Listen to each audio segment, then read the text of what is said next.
Welcome to Zero Velocity. I'm your host, Brad Thorpe. And today, what we're talking about is cognitive function. It affects all humans, to be honest. There's different stages of cognitive function. And what we're going to discuss is the decline of it and how isometric-based exercise can help basically slow down that degeneration process. How crazy is that? A mode of exercise can help reduce the decline of cognitive ability. So we're going to skirt that subject today. We're also going to touch upon Alzheimer's disease, because that's the ultimate in cognitive decline, to be honest. I think it's 1 in every 4 or 5. I actually forget that because I forget my notes.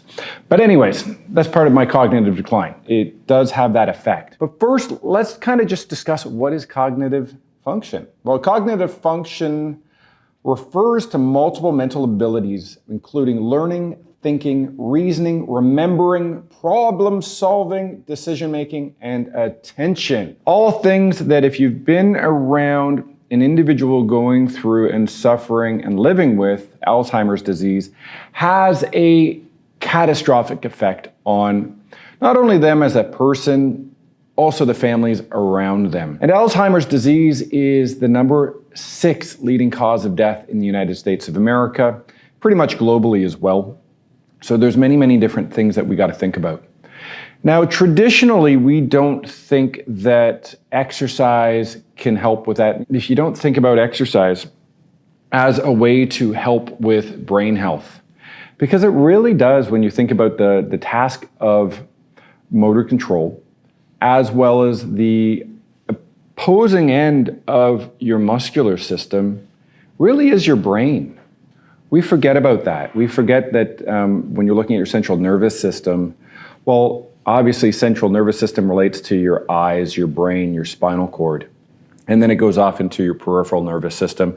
And that gets to your muscular systems, all your internal organs and everything like that. But those external structures outside of the central nervous system send input back to the brain. So that's how imperative it is to maintain the integrity of the quality of your health and fitness level throughout the course of your life.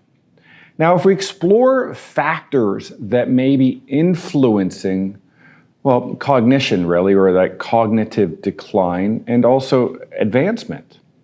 Environmental factors are huge. How much education did you get? What were the support systems around you growing up?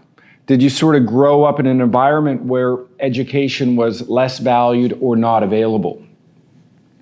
Did you end up suffering brain trauma due to maybe an auto accident or some sort of sporting-based concussive incident? All of these things have an effect on the future development and decline of your brain structure. Now, one of the things that I want to sort of just come forth, I just want to sort of look at the different stages of brain development when you're looking and comparing it to Alzheimer's. And really kind of that cognitive decline, because even though you're on that spectrum going towards Alzheimer's, mild cognitive impairment is one thing they often refer to, right? So you have your normal brain, you have your cerebral cortex and your hippocampus. They're big, and then you have like a healthy neuron at the end. But when you're suffering from Alzheimer's disease and mild cognitive impairment, what happens is that brain structure starts to shrink and it starts to get smaller, and all of these foramens or these holes within your structure that would normally allow for arteries and stuff, they start to widen because as the brain contracts, it just gets smaller in every area. So you might lose a significant amount of brain volume, right? And what also happens is you end up with this sort of plaque formation, they call it a tau, on sort of that nerve system, and it basically impairs the signaling and stuff like that. Now, it gets really interesting when we start to explore some of the science. And this comes from the frontiers of aging in neuroscience And it's from 2017. And the title article was Isometric Exercise Training for Managing Vascular Risk Factors in Mild Cognitive Impairment and Alzheimer's Disease. So this is from their study. So data from recent analysis suggests that isometric exercise training may improve vascular integrity and elicit blood pressure reductions in hypertensives greater than those seen with dynamic aerobic and resistance training. So the importance of that statement is, well, it's just a better option. Not to say the other ones aren't effective. They're just less effective, and they may not necessarily get you the results you want long term, right? You might lose fat doing dynamic exercise. You might improve the cardiovascular function, but you may also increase inflammation within your basically vascular system when doing cardio training. You might put more stress on your heart long term if you're an endurance runner. That may have a negative influence on brain health, maybe, right? So let's explore this a little bit. So same study. So isometric training, this is kind of their conclusion after they've done all of their research. So isometric training may also play an effective role in the management of vascular risk factors at a mild cognitive impairment stage of Alzheimer's disease, and may prove to be a significant strategy in the prevention, attenuation, and the delay of progression of Alzheimer's disease. A plausible hypothesis is that the reactive hyperemia, let's go with that word, stimulates the isometric exercise training, initiates a cascade of vascular, neurotropic, neuroendocrine events that leads to improvement in cognitive function. Love when I stumble on words. But anyways, you get the point. So some pretty smart people out there are starting to look at this method of exercise, be it isometric exercise. They already stated that it's better. But did you read that? They said that it may prove to be a significant strategy in the prevention. So it can prevent the attenuation, basically reducing and the delay of Alzheimer's disease. So maybe it also has an effect on other areas of cognitive ability, right? We already know that isometric-based exercise helps with motor control. It helps with tendon health. It helps with cardiovascular health. It helps with mobility because it holds your structure better together. And that's one of the things that we fail to understand. The natural tone of muscle tissue, that how I'm sitting here right now is being held isometrically. How you guys are listening is most likely isometric in your body positioning. If we jump over to a different study, and this is put out by the International Chiropractic Scoliosis Board, and this is related to spinal health and basically dealing with the stretching of tissues and how that's going to have an effect on stuff. So neurologically, joint instability leads to the desensitization of the related mechanoreceptors. As a result, somatosensory afferents to the brainstem and cerebellum are inhibited.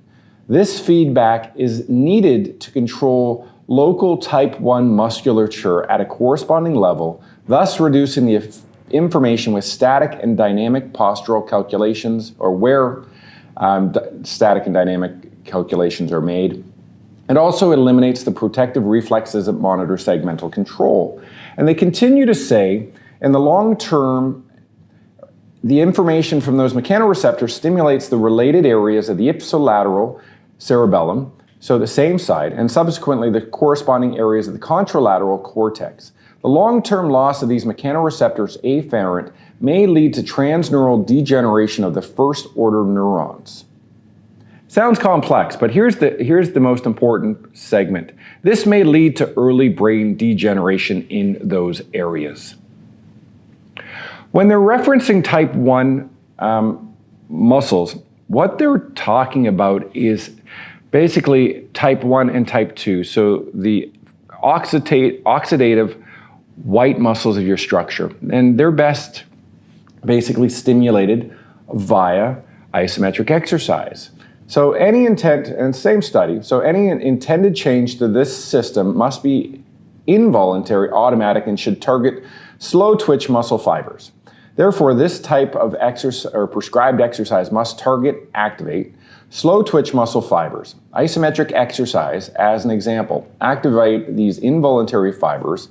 Isometric exercise work best because they create a specific demand that activates slow twitch fibers. The afferent and efferent nerve fibers connected to slow twitch fibers are automatic and operate subcortically, so basically without conscious thought.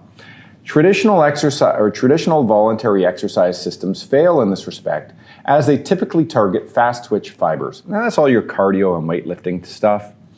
Posture is not primarily under voluntary control. Activating the slow twitch muscle fibers to change their morphology, strength, and endurance may be the preferred way to make lasting change morphologically and functionally in the postural system.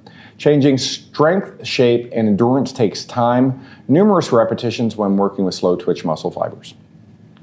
So when you're looking at what I just said, it's just further support to say that isometric training is a valuable tool for enhancing brain function.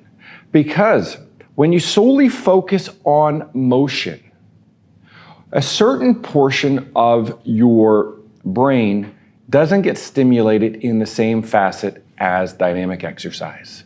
And what happens is when you're losing that functional control of your muscular system, it also has a deadening effect of the tissues of your brain structure. That needs to be identified. It's certainly never talked about in the fitness industry. Maybe in the neuroscience world, they're starting to discuss it. I mean, this is only 4 years old, some of this information. So there's a high probability it hasn't quite hit the textbooks yet. So this is cutting edge stuff, folks. So I'm not meaning to offend you. I'm just meaning to sort of lay some stuff out there for you. And I'm also not saying don't do dynamic exercise. That's not what I'm saying. I'm saying add isometric-based strength training to your repertoire. Because what will happen is there's long-term lasting effects that can help reduce things like mild cognitive impairment, as well as Alzheimer's disease, right? That's not me being biased. That's just me looking at the literature and passing it forward to you guys. Now, it gets kind of interesting when you start to explore the word intelligence. Did you guys know there's kind of 3 different types of intelligence?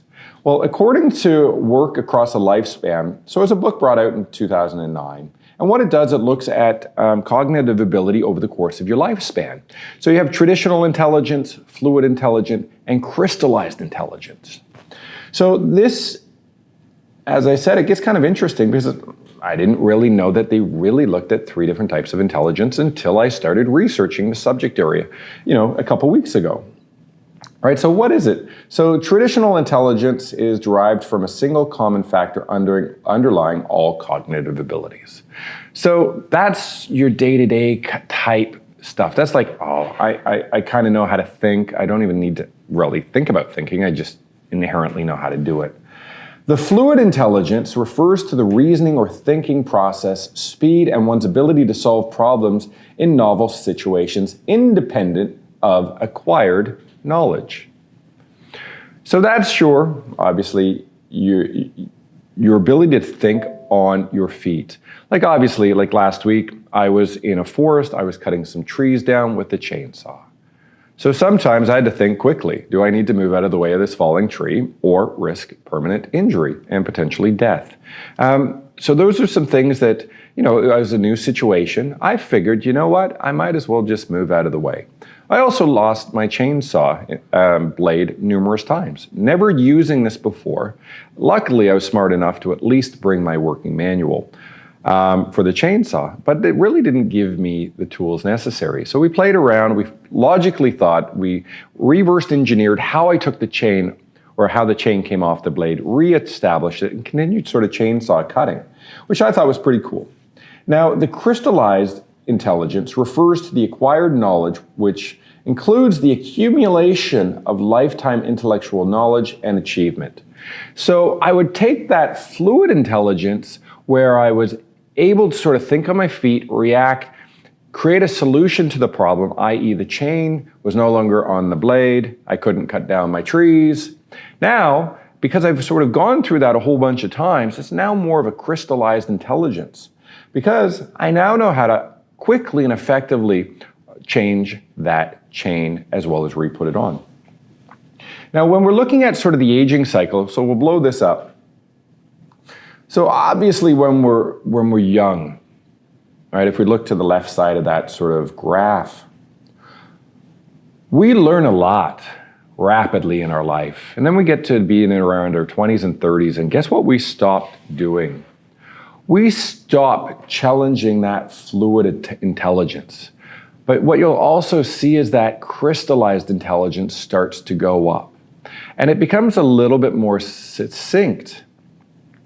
And when I'm able to sort of think about that level of knowledge, and obviously the traditional intelligence is kind of sort of situated in the middle of those two, because you have obviously more life experience, and we can pull that down now. So when you have more life experience, you tend to start to rely on that. You tend to avoid learning new things. I understand that isometric-based exercise for the majority of you is new. We have been told for years, get up and move. Movement is essential for life. But one of the things that we also have to consider with the aging process, and as we discussed last week or 2 weeks ago when we were talking about osteoporosis and isometrics, is the bones shrink with aging. So that means you're at a little bit more risk as you get a little bit older with dynamic movement.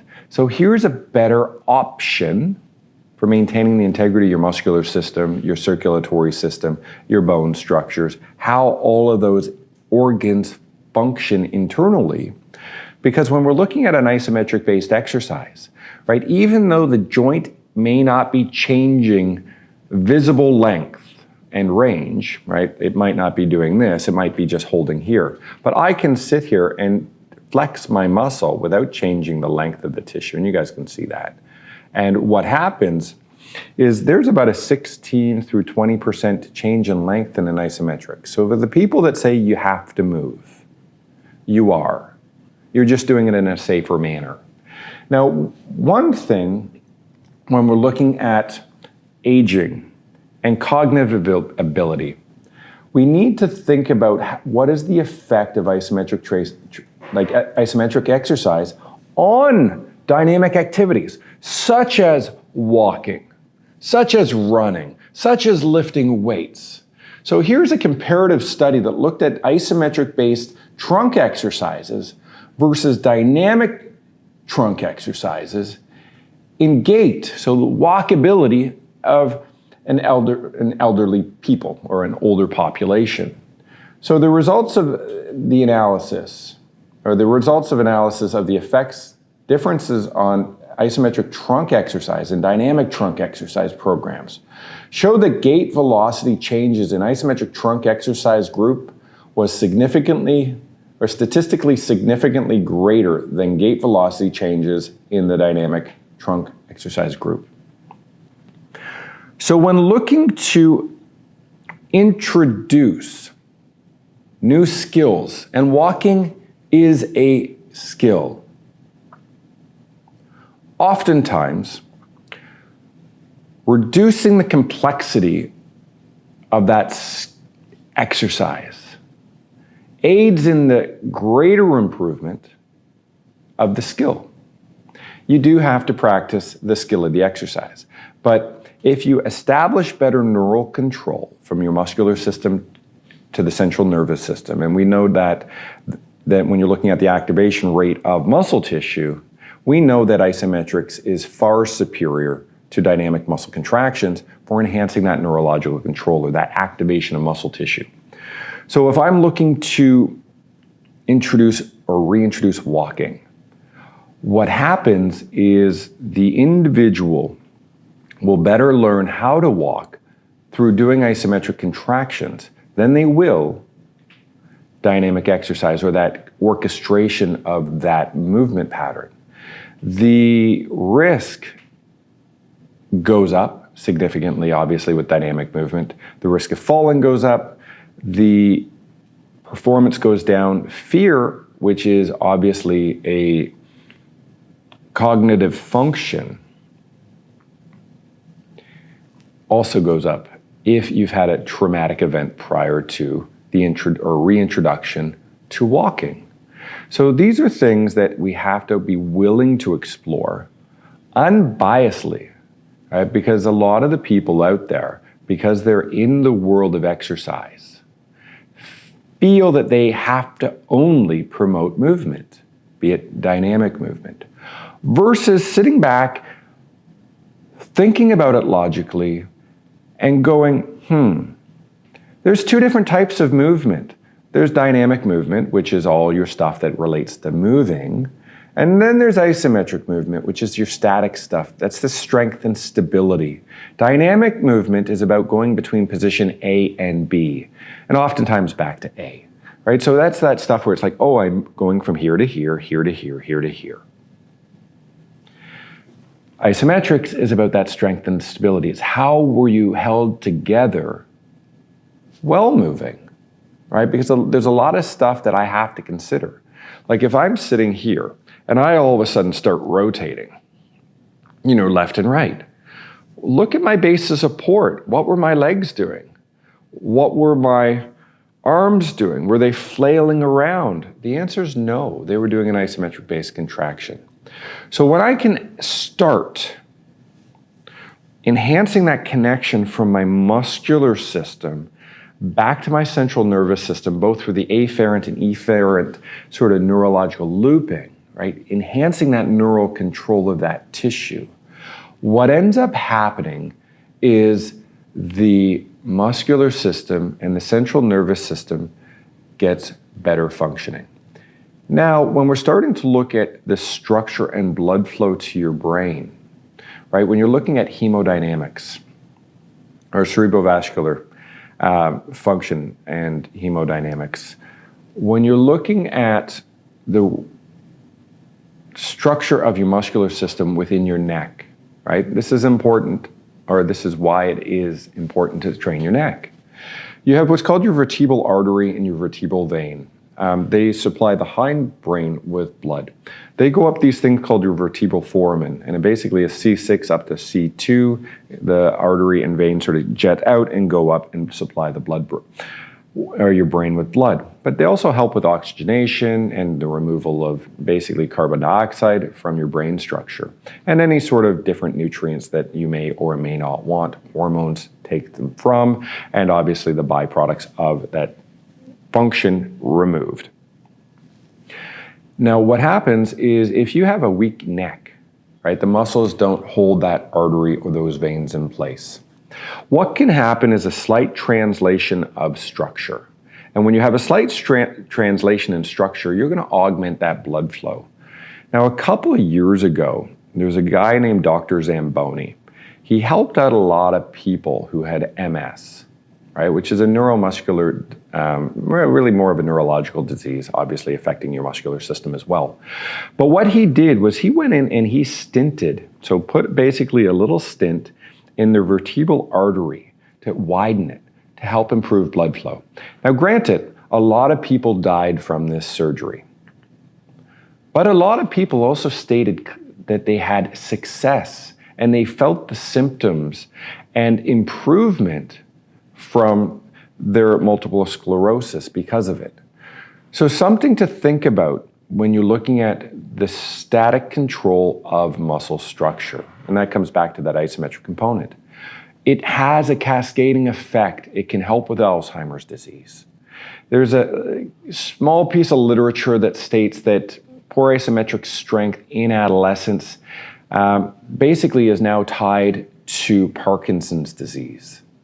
And if we can look to help sort of some individuals with MS by just strengthening the structures to help improve that blood flow to tissues, or maybe have a workaround, because once that myelin sheath becomes basically degenerated and that nerve signal becomes impaired, maybe the long-term strength and structural integrity of the muscular system is dependent on that isometric component. Anyways, that's my ramble today on the benefits of isometrics with cognitive function.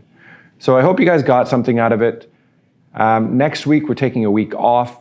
I will see you guys 2 weeks as we sort of go through season 2 of the Zero Velocity podcast. Thanks for joining, and be well.